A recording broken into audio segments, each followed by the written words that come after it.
Hello and welcome to another one of my videos.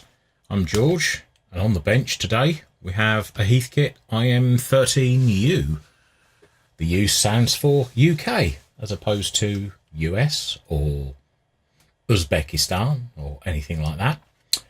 Those of you who haven't seen the channel before probably won't remember this unit, but I did pick it up on eBay before Christmas last year. God, that sounds so long ago. And now that the new bench is done and ready to work, I thought I'd get this on there and actually have a go with it and see what it looks like. So the first thing we've got to do is take the covers off and see what the internal condition is like. It looks okay. It has a right plug on it, but as with anything electronic, especially something of this sort of age, you don't just plug it straight in without looking at the insides first. It's just might not be safe. Components might have failed. The case might be live. Who knows? It might be an empty box. So rather than take the chance, let's take it to bits and have a look at what's inside.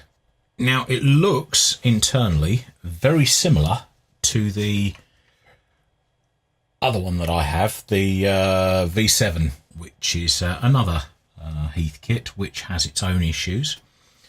I do like the fact that it has these nice ball bearing controls on here. Everything looks very neatly done. I don't know whether this was factory or whether this was done by whoever assembled it, but they've done an extremely nice job of assembling the cabling and keeping it neat. The pots are actually accessible from the front on this particular model, which again is a good thing. It means that you don't have to have the back open to calibrate it. And also, because it is a UK model, it does have actually a variable voltage transformer selectable by this plug, and this allows you to set either 110 or 220, 250 for anywhere in Europe, which makes it, I think, a little bit more versatile than the US version of this, because obviously they're only single voltage. So first, let's have a look. The board itself looks pretty good. There's some old flux on it, which could probably do with cleaning off, but that would mean a complete disassembly, which at this point I don't think is necessary. That one, which was hard to get off, was loose, but again, I can just tighten that up. I think I'm going to just measure the resistor values and make sure that they're all in spec.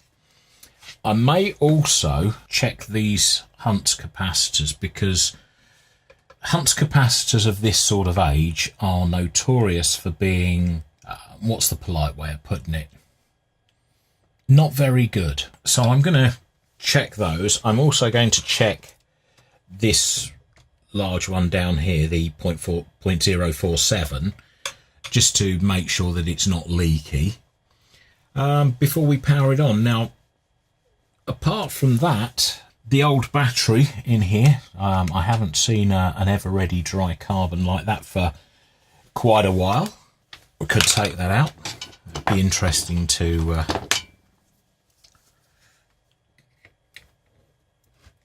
just pop that out and see what state it's in.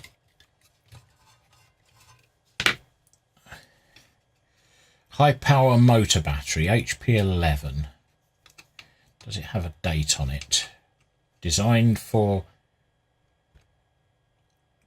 motors, tape recorders, shavers, toys and other high power uses, e.g. gas ignition and lighters. I wouldn't say this was a high power use, but hey, it's probably what somebody had laying around. I'll be honest, I haven't seen one of these batteries for at least 30 years. Not an ever ready. Obviously, I've seen C-cells before, but not ever ready with this sort of design on them. Made in Britain. So it's definitely old then, because we don't make anything anymore. It really just needs a clean up, looking at this. There's nothing really bad looking. It's actually very, very nicely assembled. Yeah, everything just needs a clean. I don't know what this is spilled on the meter at the front, but that should polish off. Front just needs a wipe down. I think that's all it will need. Just needs cleaning and putting back together. So it won't be much of a replacement or a repair or restore video. It's just going to be me washing the front of the case and the back and plugging it in. Right, okay, so we're back now. And while we were gone, I've taken the board out because I'm going to check those capacitors. And then I thought to myself, well, if I'm going to check them, I've got to lift them off the board. If I've got to lift them off the board, I might as well replace them anyway. So I dug into my stocks and I've got some replacement capacitors, and I'm still in two minds as to whether I'm going to change those resistors or not. I did on the last voltmeter, and I do have the correct resistors to do the job. It's just a matter of, do I really need to? And I think the way I'm going to go is I'm going to change the capacitors, make sure all of those are good, and then we'll see whether we need to actually change anything else. I've also got my switch cleaner ready to clean these switches on the range selectors and make sure everything else is working fine there. Let's dig in with the soldering iron and the solder sucker.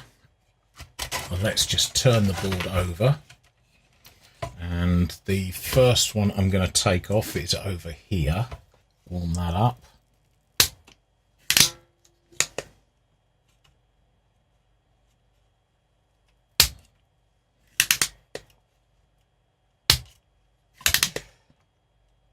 Let's just make sure that that's properly desoldered. Right, okay.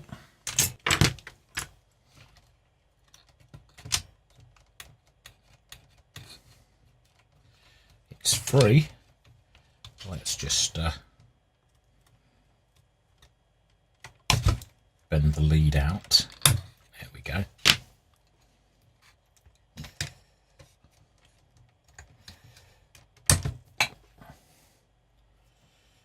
So there's the first one. Let's just replace it with a new one. I'm going to measure the length there, and it's about there. Let's bend that up. That's about there, that's about there.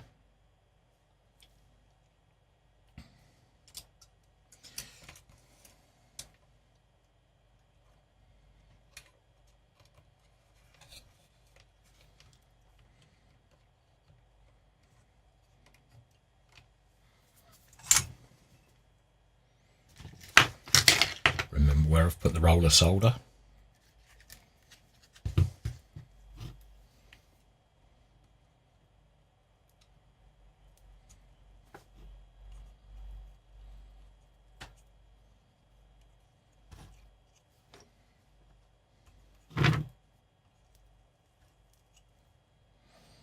Probably should be using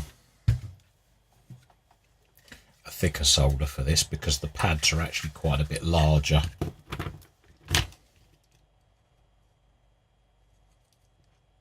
That's better. Need to flow more solder in a shorter time. So that's the first one.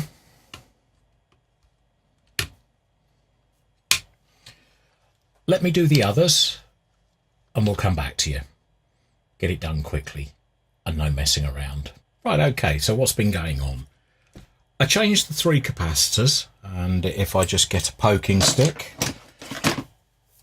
I've changed the one down here, I've changed that one, and that one. Now, did I want to change the resistors? I could, but at the moment I'm just going to leave them. It's one of those exercises in, do I rebuild the whole thing or do I not? And at the moment, I'm not inclined to rebuild the whole thing, unless when it comes to testing it, it shows that there's an issue. What else have I done? Well, I've changed the pilot bulb because I tested that and that was open circuit. The bulb had finally given up the ghost, so there was no on-off light. And I've noticed that these are actually the wrong valve retaining clips. Now, these are for a much longer valve. Now, whether the original 6AL5 12AU7s were taller, I don't think so. I've never seen them taller than this. So I think that somebody's changed these at a later date, or, you know, they were originally supplied with the taller valves or whatever. But I will look in my stash and see if I've got some of the shorter retaining clips for these so that they actually do hold the valve in. Normally these would actually sit on top of the glass just here. I haven't sprayed anything on these yet. I haven't cleaned up these contacts. I haven't sprayed these. So at the moment we're pretty well raw, and we're just ready to sort of, I think, fire it up and see exactly what's happening. Let's turn it over. And as you see, nothing's been changed on the front panel. I haven't done any cleaning. I haven't dismantled anything. I haven't changed anything on this particular unit. So I think the thing to do at this point, let's just turn it on and see. Let's put the mains on. And yes, we get a lamp glowing, so we know that the power is working. There's power on it now. We've got a nice little glow there. The meter is jumping up and down while the tubes warm up. Now what I'm going to do is, rather than jump straight into this, while we're waiting for this to warm up, I'm going to say, if you're liking this video, don't forget to click the like button and the subscribe if you really want to. I could say, smash that bell icon! Or I could say, just click the bell icon if you need any notifications of this video or any other videos that I do. It'll keep you up to date. God, I hate those YouTube cliches. They're horrible, aren't they? Smash that like button. Ring that bell.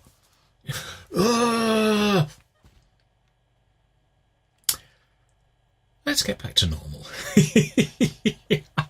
If you dislike the video, tell me why. What am I doing wrong? Let me know what appeals to you, what doesn't appeal to you. Hey, I'm always up for comments and I try to respond to every single one of them. And I'm usually quite polite as well. What are we doing now? It's been sat here. I've cleaned all the pots, the switches, I've squirted them, let them dry, and it's been sitting here for quite a while warming up. So let's now follow the instructions again. Set the function switch to DC plus, which it is. It should be possible to obtain zero, then switch it to DC minus. Okay. It should be possible to obtain zero adjust position that will permit the meter pointer to remain stationary when switching from plus to minus. Okay, so let's have a look. How much did it move?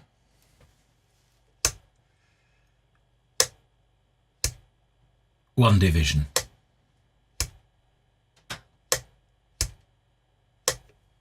Okay, insert the DC phone plug,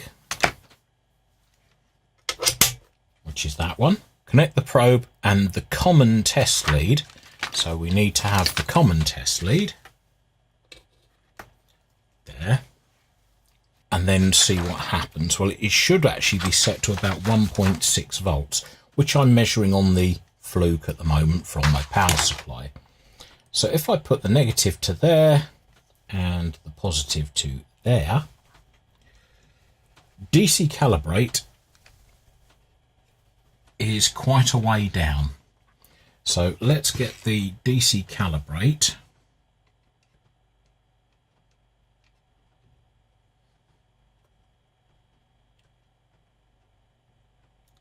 And it should reach the red dot, which is about there. Now, in lieu of a C-cell, we turn the machine to off like it tells us to. And what I will do is I will again use my power supply which is still set to pretend it's a C cell. Set the function switch to ohms. Set it for infinity.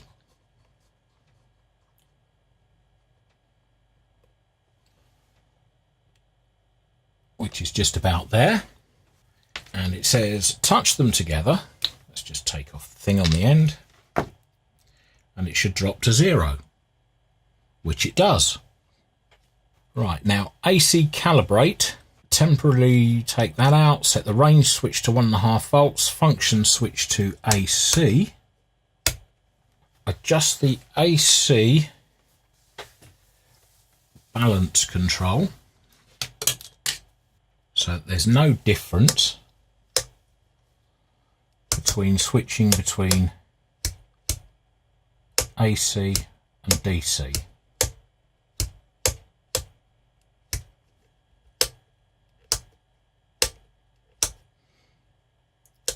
I would say that that was no appreciable difference.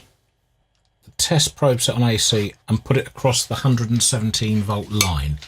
Well, in the UK we have 250 volts, so I need to set this on the 500 volt setting, the 250 volts AC going in.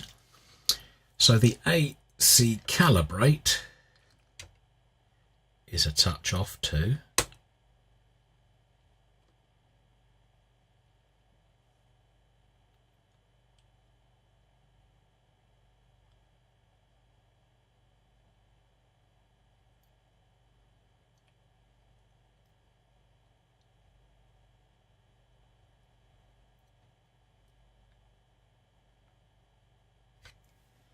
Okay, so that's 250 volts. Let's just check that it does actually drop to 0. Yep. And again, 250 volts. So now using the Variac, let's take it down to about 200 and see that it reads 200. Yes, I'm pretty happy with that. I don't think I'm going to actually change it. I think I'm going to leave it exactly where it is. I don't think there's any point in trying to calibrate it any further.